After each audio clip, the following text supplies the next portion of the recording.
crushing a ton of ivory in New York's Times Square. US officials earlier this year hailing a crackdown on the illegal trade in animal parts.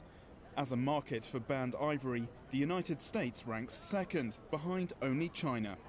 By destroying the ivory, it sends a clear message to traffickers here in the United States that this is not going to be permitted, that it does not have a value, and that it will not end up back into the marketplace. And that strategy, to choke off demand for elephant tusks and rhino horns, is gathering pace. During President Xi Jinping's recent state visit, China and the US signed a deal to end ivory exports and imports.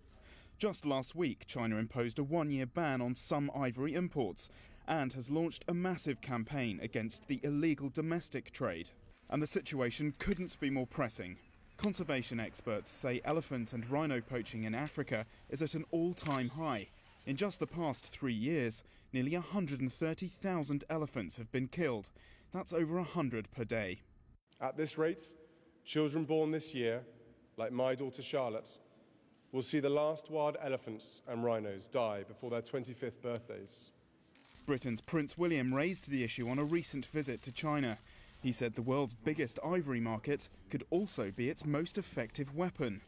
I am absolutely convinced that China can become a global leader in the protection of wildlife. Your influence in the world means you can change the face of conservation in this century. So-called trophy hunting caught the world's attention this year after an American dentist killed a famous Zimbabwean lion. Now political will is building to completely stamp out illegal trafficking. Massachusetts is one of a few US states considering a bill to ban trade in all ivory and rhino horns. And if passed, they would join New York, California and New Jersey that already have similar laws in place.